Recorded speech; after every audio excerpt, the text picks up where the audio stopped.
Hi guys, how are we? I hope you're well. Consult Teacher here. This is Inspire YG. Now YG is an acronym for Young Generation. So if it's your first time here, welcome. And consider subscribing and liking for more future videos. And to get a notification, click the bell so that you can get notified every time I release a new video. And thank you for those who've been following this page since we were on one subscription. Still growing slowly but surely.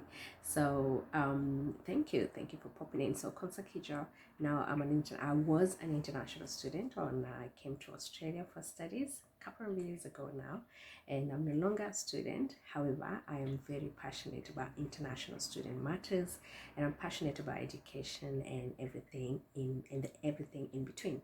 So I pop in here at least once a week, normally on, it's hard to say days because it's just hard.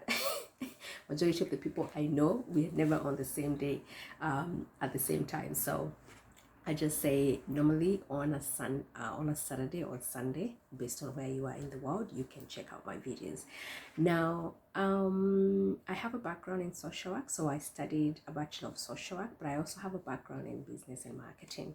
However, I didn't practice a lot within the business world, but I'm very passionate. I believe I was born an entrepreneur, so I believe in investments, and if you check out a couple of my videos, I've talked about that as well. However, on this video, I talk about mainly about my studies and what I studied and how I think about the profession that I jumped into.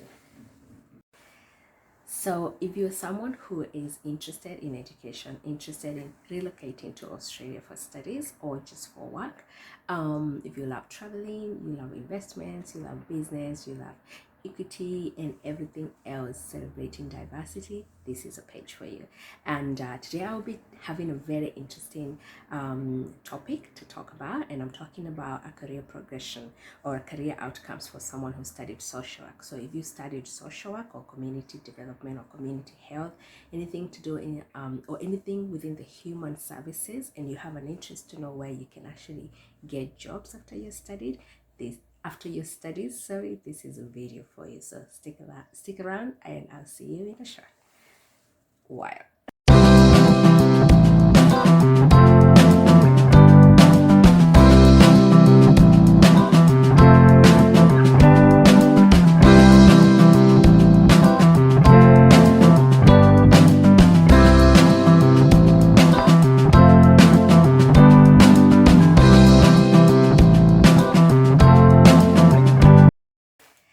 So yeah, welcome. So I'll talk about social work. I'll talk about why I studied social work, but I also talk about some of the areas that you could get a job. And I mean, this video will probably look into global perspective, but mainly I will look at Australia and where you can get jobs after you study social work within Australia. So if you're wondering what is social work, or you're wondering about accreditation for social work, I did a course. Yes, I did a course, but talking about, I did a video on accreditation. The video before this one, check my channel. Video before this one I did last week, I went into detail about how you can get accreditation after you finish your studies, so check that out. This video will be specifically about career outcomes for social workers. So social work has been identified as one of the areas like growing rapidly around the world, and it has a very wide scope in terms of as a field and in terms of where you could work. Specifically, when you got that degree or that credential, it could be a diploma, it could be it could be a degree, or it could be a master's. There's so many places you could work. It's just not, you're just not restricted in one field. And so as a social worker, you can practice in a range of fields and areas, and support people from all walks of life, from all diverse backgrounds and all ages as well. So you could be working with children, you could be working with young people, even within aged care, you could get a social worker there. So If your interests lie in health and other career pathways, could be you're working in hospitals, you're working in community services, mental health programs, you're working as part of an interprofessional team to get the best outcome for a patient, that is if you're within a hospital. Or you could also take your career path in the research and policy route, so helping to change services and systems from the inside, right? From the inside out. So social work graduates go into roles such as, I will write them down here for you, some of those roles that you could do. You could work within the alcohol and drug counseling.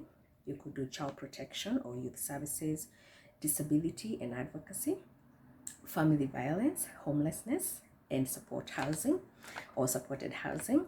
You could work within the mental health space, which I think is very, very rewarding and a very special field for myself, especially refugees and asylum seeker services, research and policy, like I've just mentioned, criminal justice. You could work within the youth justice as well. You could work within the NGO or positions within an NGO, non-government organization. You could become a school counselor. You could work as an equity, diversity and inclusion officer or chief officer or manager, life coach, educational consultant within the aged care space like I mentioned, and also housing manager. So I did some notes so that I wanted to make sure that I don't miss out on anything when I'm mentioning some of the things, some of the areas you could work within social work. And there's some transferable skills within social work. So however, before I talk about transferable skills, so ethics within social work, there's something called ethics, and it does include respecting diversity and promoting social justice. So if you're really passionate about diversity and human rights and social justice, this could also be a field for you. And you could develop skills of judgment and become more accountable, reflective, and critical and evaluative. So transferable skills again include things like communication skills. You do get analyze a situation and problem solving as well. You're able to manage conflict and ability to mediate those as well. And as I mentioned before, advocacy, negotiating plans and goals. You will have strong observational and listening skills. They're very, very required in the role, and obviously effective time management. So there are positions within the human service sector that might be open to social workers, but mainly not just social workers can work in those spaces. And so positions like youth worker or cultural development officer, housing support worker, and also something that's not even known by a lot of people, there's a role called diversional therapist. Diversional therapist or lifestyle officers, you can find them mainly within aged care space or with aged care settings within Australia. And with a social work degree, just before you venture into the social work field, that's also a job that you can do, because majority of the skills you learn as a social worker are very transferable in the diversional therapist role. And I know that because that's what I did after finishing uni, because I couldn't get a social work job as I did not have accreditation. Also, so some people choose to study certificate or a diploma that focuses on one particular area or specialty rather than a broader social work degree, because social work can be very broad. You will study everything within social work, so it's quite broad. Now, if you want a specific role, it's actually advisable to start on a certificate or a diploma level. And the good thing is, when you do a certificate or a diploma, if you go to uni, you get credits, something called credits. So what that means is, if the social work degree mainly is 3 to 4 years, if it's a 4-year degree and you got a certificate or a diploma, you can actually just go to uni and only do 2 years only, because majority of what you do within your certificate and diploma will apply within your social work degree. So it's always good to ask, if you end up doing a certificate or a diploma first, find out from the university you hope to go to whether they will consider giving you credits from that certificate or a diploma that you do. So certificate 4 in disability, certificate 4 in youth work, certificate 4 in alcohol and other drugs, diploma of community services, graduate certificate in loss, grief and trauma counseling. So if you do one of these courses, and mainly people do them at TAFE, within Australia, you could actually get credits and you could actually do your social work degree with a minimum years, as opposed to going direct to uni and doing the whole 4 years. Now people ask how much do social workers get paid? So it actually just depends. Obviously, majority of jobs are in the community, so you could work with an NGO, but there are many opportunities within government space. The only disadvantage that comes to with getting jobs within the government space is if you're an international student, because majority of those jobs require you to have either a permanent residency or a citizenship. So it's normally tough position. It's normally almost impossible to finish uni as an international student and directly get a job within the government. There's always that there's always that transition. So I'll give a bit of story about what happened for myself. I was very passionate about social work, like I mentioned in my previous video, and finishing uni, I really hoped to get into social work and mental health. However, it just proved impossible to get accreditation. Like I give my experience with accreditation in the video before, because when you do social work, mainly you have the body, which is Australian Association of Social Workers, and they do have a requirement to pass an IELTS English test. Now, this is obviously very individual. It's a case-by-case situation. Some people don't have a problem with getting 8 band and 7 band for IELTS. I'm not one of those people. So I always seem to struggle. I always used to get between reading and writing, I used to get 6.5 and 7 and 6.5, and I just felt like I'm wasting my money, and it didn't make any sense for me to have studied so many years and put in too much of my work, my time and my energy and my resources, and only not to get accreditation because of an English test. It did not make sense to me, and so I decided I don't need the accreditation. And I learned about the ACWA, which is a welfare association, and that's what gave me accreditation. Now, does that mean that I'm disqualified in getting a lot of social work jobs within the government? Yes, because a lot of the jobs within the government space, social work, they need you to have an AASW, which is Australian Association of Social Workers accreditation. So if you don't have that, chances are you might not get the job. I didn't try because I just felt like I just lost hope, which is a bad thing. I'm one of those people who hang in there. The moment I lose hope with something, it's because I probably feel I've hit the rock bottom with it. But also, some of the other things that I feel could have happened was maybe that was not my journey, maybe that was not my destiny, maybe that's not what God wanted for me. I felt like I was born a social worker, once a social worker, always a social worker. My grandmother was always a social worker. She'd never been to school. She always helped in the community, donated clothes, went and visited children in children homes. She was always doing the social work. And I mean, if it's in you, it's in you, whether you practice it professionally or not. And so I feel like within my space, especially with my initiative, Inspire YG, I think this is what I'm going to do. I will definitely be in the space of, be in that space of literally being a social worker, but not really practicing social work on a professional level. So I did look up how much social workers are paid depending on the level. So social work, like many government jobs, especially, it's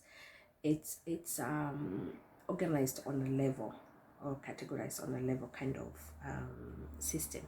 So normally, if you're a fresh graduate and you just get a job, you'll probably be on a level 1 or level 2 scale. That's where you might get paid anything between $34 to $49 per hour, depending on the organization. And if you're from a level 3 kind of position, you're getting between 53 and 54 per hour. And so you're already probably on 100K per year mark. So it honestly depends on, it does depend on where you get the job and where you get the experience. However, I think it's a very rewarding profession if anybody is ever interested in getting in the human services.